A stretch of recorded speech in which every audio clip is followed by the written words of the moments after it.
Bonsoir à tous et merci de nous accueillir chez vous ce soir pour cette nouvelle édition du journal. Ce soir, la rédaction accueille les docteurs Stéphane Clerget et le docteur Gilles-Marie Vallée, tous deux pédopsychiatres. Bonsoir messieurs. Bonsoir. Alors vous êtes arrivés à Mayotte dimanche, vous êtes là dans le cadre d'une conférence débat qui va également faire ressortir certaines choses concernant l'adolescence, notamment les violences, cette parentalité qui est à inventer ici à Mayotte. On en parlera plus amplement tout à l'heure avec vous dans ce journal. Avec nous également sur le plateau, Pierre Bellucci. Bonsoir Pierre. Bonsoir Amina, bonsoir à tous. Alors, la situation au Bengali, on continue à la suivre. Depuis samedi, les derniers occupants sont partis. Qu'en est-il actuellement? Aujourd'hui, la propriétaire se retrouve au dépourvu. On en parle également avec vous. Pierre, vous restez avec nous. Mais d'abord, voici les titres de ce lundi 24 octobre. Depuis samedi, le Bengali est vide de tout occupant. En effet, l'ensemble des délogés ont quitté la structure et l'heure est maintenant au bilan. Mais celui-ci est plutôt alarmiste puisque le gîte du Bengali se retrouve dans l'incapacité d'accueillir de nouveaux clients. Les dégâts matériels sont considérables et mettent en danger le devenir de l'établissement. Reportage. Le Moringa oleifera, appelé Mvungue à Mayotte, est un petit arbre originaire de l'Inde. Il est connu sous le nom d'arbre du miracle ou encore d'arbre de vie, en raison de ses nombreuses vertus. Aliment extraordinairement riche, atout pour l'agriculture, l'élevage ou encore pour la purification de l'eau, le Moringa oleifera n'a de cesse d'étonner. Explication. L'Assemblée générale de la Ligue de handball mahoraise s'est tenue ce week-end au sein de l'hémicycle Younoussa Bamana. Issouf Mohammadi a ainsi été élu président pour un mandat de 4 ans et affirme qu'il continuera la ligne directrice menée jusqu'alors par la Ligue, avec toutefois un point fort.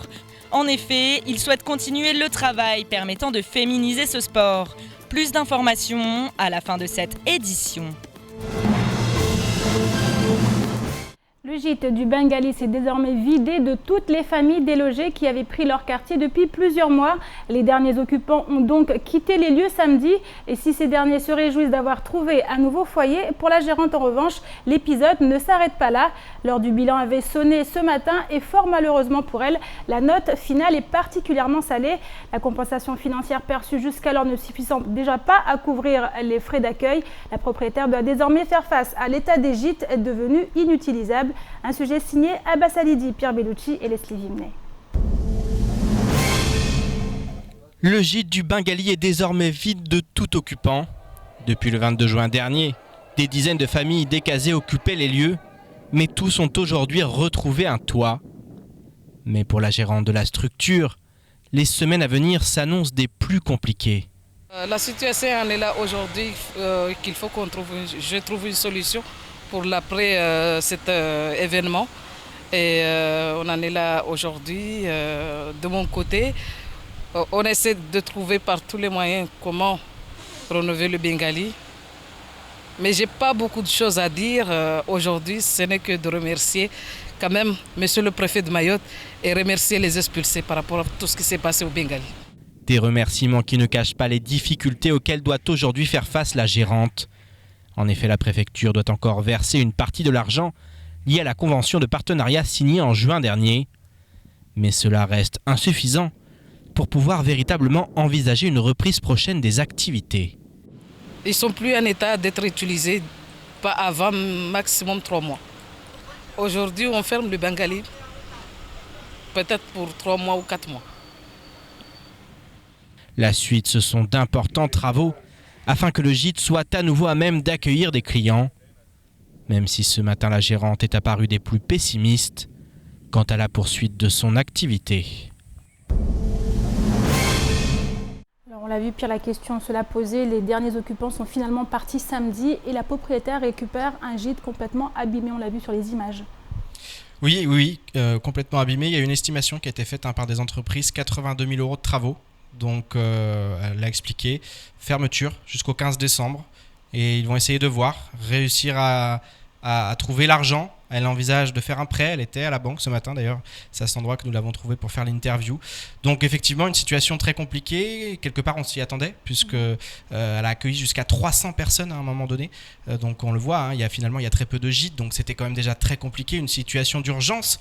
Maintenant, la question que tout le monde se pose, c'est que fait la préfecture? Déjà, cette opacité autour de... de... la totalité de ce Non, alors il y a de l'argent qui doit encore arriver. Effectivement, il y a eu des pourparlers encore ce matin avec la préfecture, parce qu'il faut savoir aussi que pour reloger les familles, elle a dû mettre de sa poche près de 70 € par famille. Elle a notamment donné du mobilier, puisque la plupart des familles n'avaient plus rien. Donc voilà, donc c'est quand même une situation très compliquée. Et encore une fois, il n'y a absolument aucune transparence du côté de la préfecture. On ne parle plus de cette affaire, on ne parle pas de cette affaire.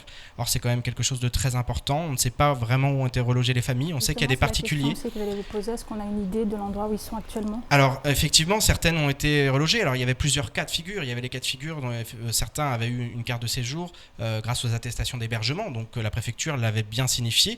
Ces personnes-là devaient reprendre les familles puisqu'elles étaient censées être hébergées là. Une attestation qui faisait foi. Donc, c'était une obligation. D'autres ont probablement perdu leur carte de séjour, justement à cause de cette raison, puisque les personnes qui étaient censées héberger n'hébergeaient plus, ne voulaient plus héberger. Donc à partir de ce moment-là, la carte de séjour n'était plus valable, puisqu'il n'y avait plus de domiciliation à Mayotte. Donc ces personnes-là ont probablement été renvoyées. D'autres aussi ont été accueillies généreusement, donc ont probablement fait d'autres attestations, de nouvelles attestations d'hébergement. Donc c'est vraiment du cas par cas. C'est pour ça aussi que ça a été si long, si compliqué pour régler cette affaire. Aujourd'hui, est-ce que c'est réglé ? On ne sait pas. On ne sait pas vraiment, on ne sait pas combien ça a coûté, combien ça va continuer à coûter. Voilà, parce que la préfecture ne parle pas sur le sujet. Plusieurs fois, on a essayé d'avoir des informations, mais alors qu'il s'agit pourtant de fonds publics quand même. Donc voilà, on en est là aujourd'hui. En tout cas, ce qui est sûr, c'est que c'est très compliqué pour le gîte du Bengali, on s'y attendait. Et puis il y a quelque chose qu'il faut peut-être ajouter aussi, parce qu'on va déjà entendre les voix de dire, voilà, ils ont tout dégradé, ils ont tout cassé. Ils étaient quand même énormément dans des conditions qui étaient quand même difficiles. Donc effectivement, il y a des dégradations très importantes, mais est-ce qu'il pouvait en être autrement étant donné la situation ? Voilà, c'est peut-être aussi la question qu'il faut se poser et le message qu'il faut faire passer ce soir. En tout cas, on continuera à suivre la situation au Bengali, voir si effectivement la propriétaire a réussi. Effectivement, elle se donne jusqu'au 15 décembre, donc c'est un peu l'échéance, ça sera fermé jusque-là et on verra bien si elle a réussi à trouver les fonds. D'ailleurs, elle appelle si certaines personnes voulaient l'aider à son tour, puisque elle, ça a été son geste, à la base, elle a voulu aider. Si des personnes souhaitent l'aider, elle est vraiment preneuse. Merci beaucoup Pierre, et vous restez avec nous. Et ce matin, les élèves du département ont repris le chemin des classes après 2 semaines de vacances. Et le moins que l'on puisse dire, c'est que cette rentrée aura été mouvementée. Excédés par des problématiques qui reviennent sans cesse, les parents ont décidé de bloquer certaines écoles. Et ce fut le cas notamment dans les écoles élémentaires de Cavani Sud et de Mtsangamouji, où les rythmes scolaires et les collations sont encore et toujours au cœur des problèmes. Des explications dans ce sujet signé Assoumani Darwesh et Pierre Bellucci. Ces parents d'élèves en ont assez et le font à nouveau savoir. Ces images sont devenues courantes à Mayotte, tant les blocages liés à l'application des rythmes scolaires se multiplient. Ce matin, les parents d'élèves des écoles de Mtsangamouji et Cavani Sud ont ainsi bloqué ces établissements et réclament le retrait immédiat des rythmes scolaires dans l'école de leurs enfants. wasiwa mamar lemewa na ritmu skoreli lera shtuni yako jar fikira mbani shtunzu zuri apre leo jar paramba inti shtunzu zuri wana watu kawasi soma wanatu astambiha na lekoli mafundi astambiha leo mafundi asla rangu insana insa zazmaore wajaka bansudia mbashizo somesa wahija babu wanatasingia 7h wala wa 10h wala wajongia 10h wala 1h wajongia 1h wala 3h wajongia 3h wala 17h babo hiyo tinzuzuri kaka rythme scolaire ni ristaha itole. Les rythmes scolaires notamment dans les écoles en rotation continuent donc de poser problème. Certains maires sont d'ailleurs vivement montés au créneau comme à Bouéni où un arrêté municipal a mis fin au rythme scolaire dans la commune. Il faut dire que certains parents sont aujourd'hui dans l'incapacité de mêler travail et aller-retour pour récupérer leurs enfants. On ne veut pas que demain nos enfants ils traînent dehors comme les autres qui sont ici avec des chiens ou qu'ils ne vont pas à l'école, ils ne trouvent pas de travail, qu'ils ont des délinquants. Là, c'est pour ça qu'aujourd'hui nous sommes ici. On va faire la grève jusqu'à qu'on trouve des solutions pour nos enfants, alors on arrête. Si on ne trouve pas de solution, on va continuer la grève jusqu'à qu'on trouve des solutions. Après de multiples blocages, cette fois les parents d'élèves semblent décider à ne plus respecter les rythmes scolaires. En effet, tant qu'ils ne seront pas supprimés, ces mamans affirment que l'école restera bloquée. Parce que quand on va au travail, parce que nous aussi on travaille, Si on va au travail, nos enfants restent ici, ils vont pas. Quand je dis à mes enfants de venir à l'école, il faut que je vienne ici pour chercher mes enfants. Si je ne viens pas, eux, ils restent ici, ils traînent ici, ils jouent à la rue, ils vont chercher à la poubelle. Alors que moi, je suis là-bas, je dis que ma fille travaille, mais non, il ne travaille pas. L'action de ce matin à l'école élémentaire de Cavani Sud n'est pas isolée et pourrait toucher plusieurs écoles de l'île dans les prochains jours. Une marche citoyenne de protestation est également envisagée par les différents collectifs de parents d'élèves, tandis que l'Union départementale de la Confédération syndicale des familles de Mayotte invite les autorités à une réunion d'échange le 5 novembre prochain dans l'hémicycle Younoussa Bamana. Moringa oleifera, c'est le nom de cet arbre aux 1001 vertus, connu également comme l'arbre du miracle ou encore l'arbre de vie.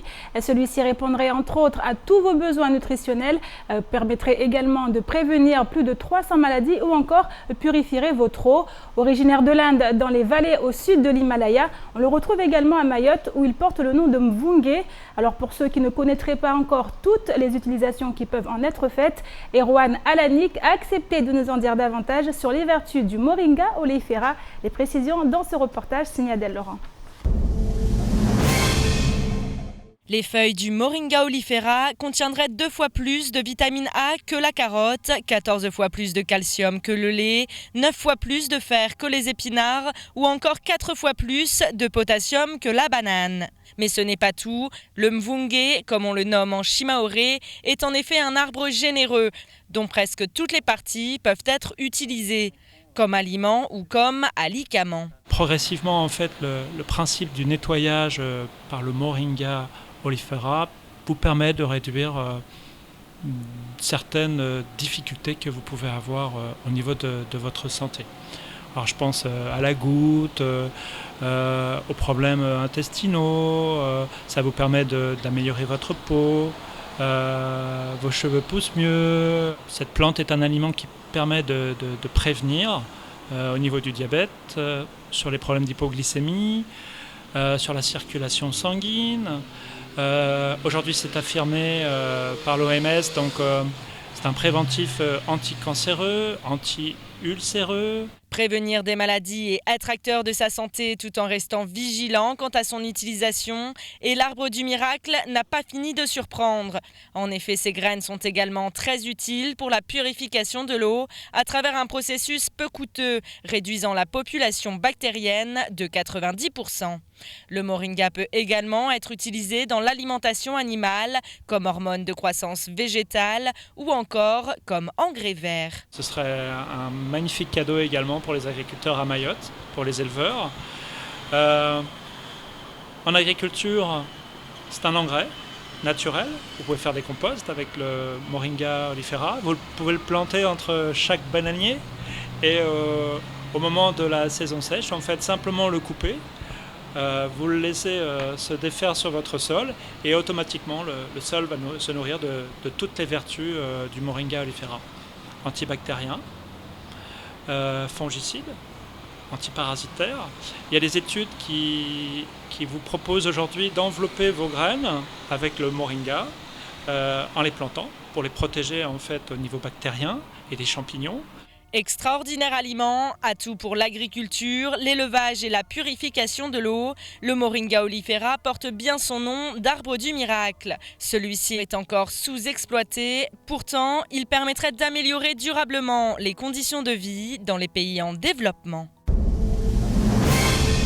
Et je me tourne maintenant vers mes invités. Je vous le disais tout à l'heure, le docteur Stéphane Clerget et le docteur Gilles-Marie Vallée, vous êtes pédopsychiatre et vous êtes à Mayotte dans le cadre d'une conférence débat, notamment violence et déviance adolescente en contexte insulaire, une parentalité à inventer. Il y a beaucoup de choses dans ce titre. Oui, beaucoup de choses. Et à la fois beaucoup de choses chez les adolescents. Ils nous remettent véritablement en question, ils font beaucoup de bruit.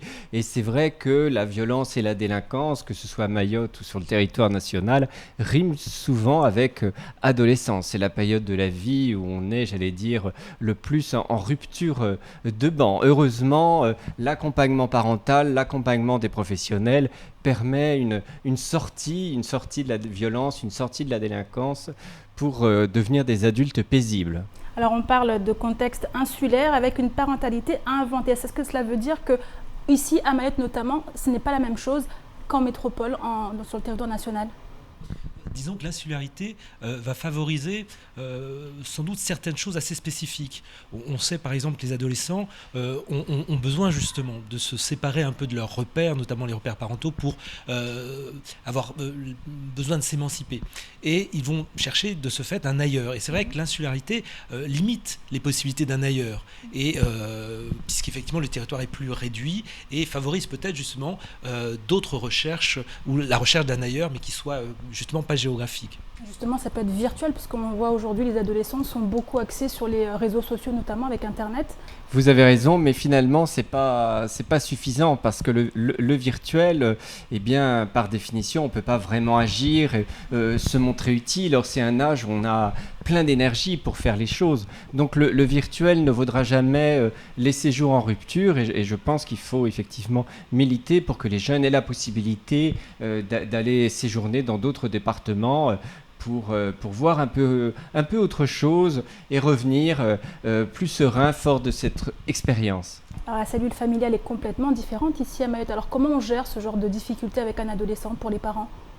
Alors, probablement qu'il sera important d'expliquer justement aux parents ce que représente ce passage particulier qu'est l'adolescence, et notamment de distinguer ce qui pourrait être des comportements d'incivilité ou de rébellion adolescente, sans pour autant que ce soit d'emblée interprété comme justement de la violence ou de la délinquance.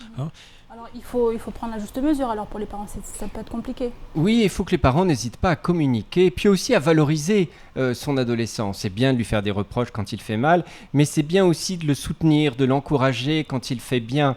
Les adolescents souvent souffrent d'un manque d'estime d'eux-mêmes, et c'est important de les encourager. C'est important aussi de leur raconter leur histoire, aussi de leur rappeler comment ils étaient avant, quelle est leur histoire. C'est important d'enraciner les adolescents dans leur histoire familiale, qu'ils soient bien au courant de tout ce qui s'est passé dans la famille. Alors on a un contexte qui est, encore une fois j'insiste dessus, qui est différent. Ici on a des enfants isolés. Comment on agit avec ce genre de public par exemple ? Pour les enfants isolés, je pense qu'il va être important de pouvoir trouver de nouveaux référents parentaux, entre guillemets. Et je pense qu'effectivement, il y a tout un travail à développer qui existe déjà, par l'intermédiaire ou d'enseignants ou d'éducateurs qui pourraient prendre le relais justement par rapport à ces adolescents qui se retrouvent effectivement sans parents ou à distance de leur famille d'origine.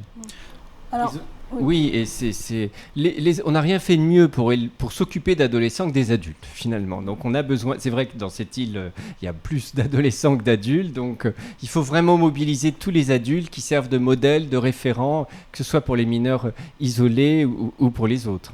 Alors quel cas particulier vous avez peut-être rencontré depuis votre arrivée ?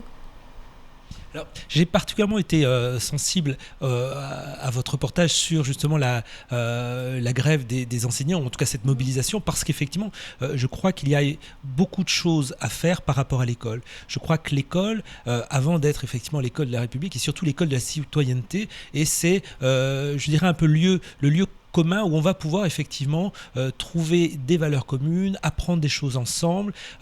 Et l'école n'est pas seulement le lieu des apprentissages, et notamment de l'apprentissage de la langue française, mais c'est aussi le lieu d'apprendre à vivre ensemble, et c'est un lieu de responsabilisation. Je pense que c'est vraiment important de pouvoir aider la petite enfance, parce que là on parle beaucoup des adolescents, parce que ce sont eux qui sont effectivement au centre de toutes les attentions quand ils deviennent violents, mais je crois que tout passe par la prévention. C'est-à-dire que c'est justement parce qu'on va prendre soin des plus jeunes que plus tard ils deviendront des adolescents effectivement sur lesquels on pourra aussi compter et qui pourront à leur tour prendre le relais.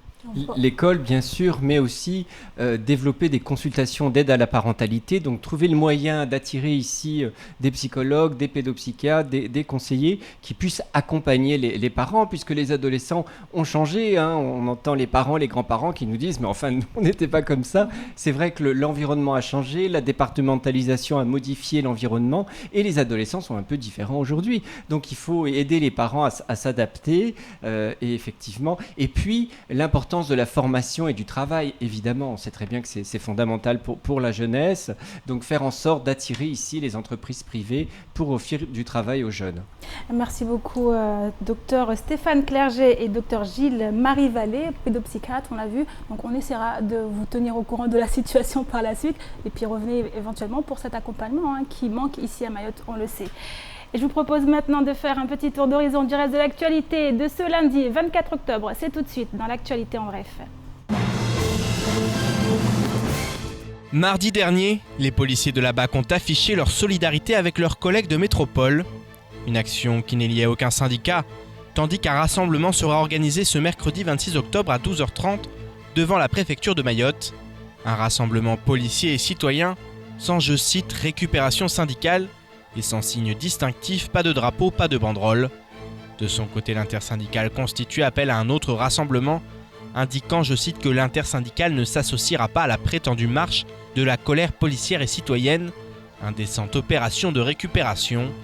Respectueuse de la légitime exaspération de nos collègues de tout grade, nous préférons consacrer notre énergie à la levée des obstacles qui entravent l'action de nos collègues. Les syndicats réclament une rencontre avec le président de la République et procéderont à des rassemblements silencieux devant les palais de justice, tous les mardis de 13h à 13h30. Après l'annoncé de l'arrivée de sa concurrente French Blue devant desservir en low cost la liaison Réunion-Paris en juin prochain, voilà qu'Aerostral annonce à son tour la création d'une filiale régionale low cost. Jeudi, le conseil régional a ainsi accordé 38 millions d'euros à la Sematra, actionnaire majoritaire de Aerostral, afin que celle-ci augmente son capital. Il faut dire qu'avec les investissements réalisés ces derniers mois, la trésorerie de la compagnie est devenue telle que les salaires du mois de novembre pourraient être compliqués à verser. C'est en tout cas ce qu'affirme un membre d'Aerostral, tandis que de son côté, le président de la région, Didier Robert, a indiqué que cet argent public injecté allait servir à la création d'une filiale régionale low cost basée à Pierrefonds. La nouvelle est bonne, car elle devrait permettre de faire baisser les prix des billets régionaux de manière exponentielle.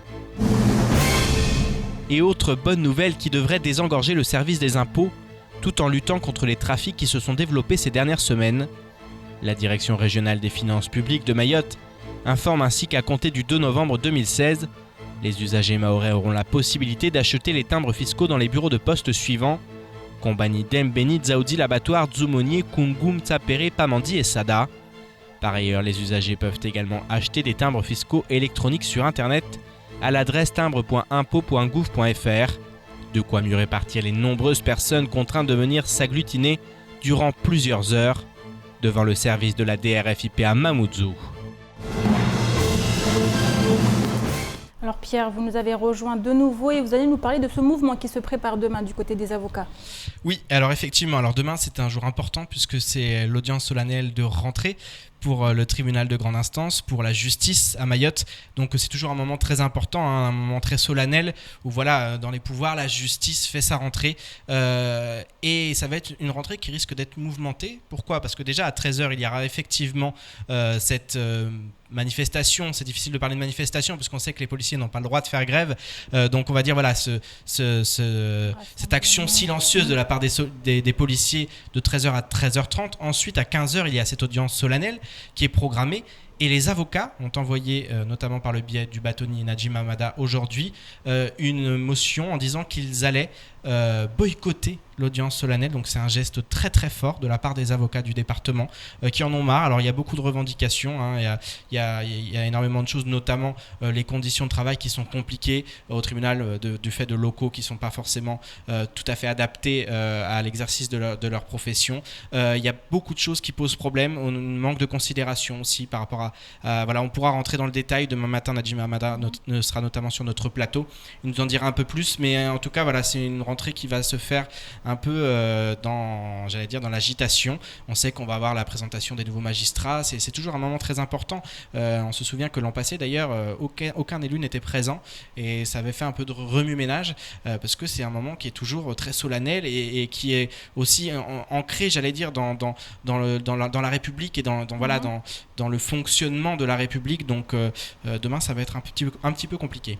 Le SNUPP également. Et SNUPP, encore une grève, effectivement. Alors on le sait, dans l'éducation nationale, il y a eu plusieurs rencontres qui ont eu lieu tout récemment, notamment au mois de septembre, au mois d'octobre, avec le ministère de l'Éducation. Les syndicats ont pu rencontrer le ministère. Ce week-end, il y avait une assemblée générale de la part du syndicat SNUPP. SNUPP FSU. Ils ont évoqué un peu ces rencontres avec le ministère de l'Éducation. Et encore une fois, le compte n'y est pas. Ils sont plutôt très déçus par les réponses qui ont été apportées par le ministère de l'Éducation. Et ils ont déjà annoncé une reprise du mouvement de grève à partir du 8 novembre prochain, donc très bientôt. Il y a des discussions avec l'intersyndicale pour pourquoi pas un mouvement général dans la fonction publique à nouveau. Donc voilà, un mois après la venue de la ministre des Outre-mer, après l'arrêt du mouvement, c'est à nouveau reparti. On a l'impression qu'ils ne se font pas entendre, en tout cas qu'ils ne sont pas écoutés, que leurs revendications, notamment cette revendication primordiale sur la reprise en compte de l'ancienneté des carrières des agents de l'ex-collectivité de Mayotte. Donc voilà, un autre mouvement de grève. Encore beaucoup de tensions au niveau social sur le département, la police, les avocats, la fonction publique. Voilà, ça s'arrange pas vraiment et demain ça va être une journée quand même importante. On va vraiment bien suivre tout ce qui va se passer. Il va se passer beaucoup de choses.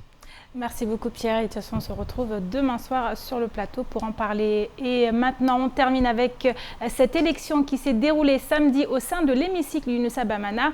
Dès 8h, une assemblée générale de la Ligue mahoraise de handball a permis d'élire le nouveau président.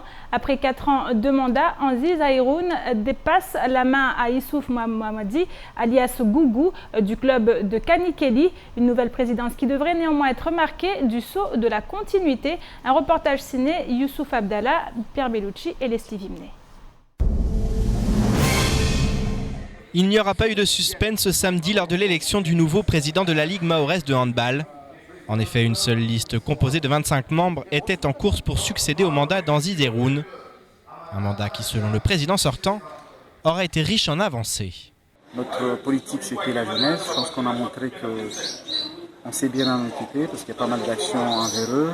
Je ne parle pas des CGCI, je ne parle pas des intercos, je ne parle pas des interdits qui sont en place. Donc, il y a pas mal de choses qui ont bien avancé, le regroupement des jeunes. Donc c'est quelque chose qu'on a laissé, que je souhaiterais que le collègue qui va venir va reprendre le flambeau pour aller un peu plus loin. Après vote, la liste menée par Issouf Mohamadi a été adoubée par ses pairs. Composée de membres issus de 16 clubs à jour dans leur cotisation au niveau de la Ligue, la nouvelle liste va prendre les rênes avec plusieurs priorités. C'est tout d'abord relancer les commissions dès le départ. Il devrait y avoir, je crois, la semaine prochaine, samedi prochain, une réunion de conseil d'administration sur laquelle on va valider les membres de commission et par la suite instaurer, donner l'orientation du directeur pour qu'il n'y ait pas d'affaires qui traînent. Il faudrait traiter toutes les affaires à temps. Sous la présidence d'Anziz Aïroun, plusieurs projets n'ont pas pu voir le jour. Le désormais ex-président souhaite donc que son successeur mène à bien des objectifs de premier ordre pour le développement du handball local. 2 projets qui me tenaient à cœur que je n'ai pas pu réaliser, c'est le plan de féminisation. C'est quoi le plan de féminisation? C'est inciter un peu plus les femmes à intégrer des postes d'encadrement technique, arbitral et au sein des clubs en tant que vice-présidente, voire même président. Donc c'est quelque chose que je tenais beaucoup à cœur et que malheureusement j'ai pas eu le temps de le mettre en place. Deuxième projet, ce qu'on appelle du hand fit. Le hand, mais en même temps de fitness pour que les gens qui ont pratiqué du hand, les mamans, les parents, ne s'arrêtent pas, mais qui sont toujours dans le handball, mais en faisant un peu de fitness handball. Des désirs que semble également partager le nouveau président, qui souhaite s'inscrire dans la continuité pour mener à bien ses 4 années de mandat. Comme toute institution, il y a une continuité de service public. Donc effectivement, on va tenir compte de ce qui a été fait et continuer ce qui n'ont pas été terminés. Effectivement, la féminisation du handball est un grand projet, particulièrement dans la partie formation arbitrale et la formation technique aussi. Comme vous savez, aujourd'hui, il n'y a presque pas, pour ne pas dire il n'y en a pas de cadre technique féminin dans le handball maoré. Lors d'un match amical samedi soir à Chirongui, le nouveau président a assisté à sa première rencontre dans son nouveau costume. Un costume qu'il souhaite au service de son sport. Et il ne nous reste plus qu'à lui souhaiter bonne chance dans sa mission. Et c'est la fin de cette édition. Merci à vous de l'avoir suivi. Une édition à retrouver en rediffusion sur OM5, également disponible sur notre site l'infoquesi.fr, sur YouTube et sur notre page Facebook. Demain matin, dès 6h, retrouvez toute l'équipe de la matinale. À 7h, des membres des syndicats de police seront reçus sur le plateau. Avec eux, il sera question de ce mouvement de mécontentement qui sévit actuellement. Et à 7h30, la parole sera donnée au bâtonnier Nadim Amada. Avec lui, on parlera du boycott de l'audience de solennelle de demain. Je vous donne rendez-vous demain soir pour une nouvelle édition. Excellente soirée à vous sur KTV. Et n'oubliez pas, à 19h40, votre rendez-vous sportif K-Sport.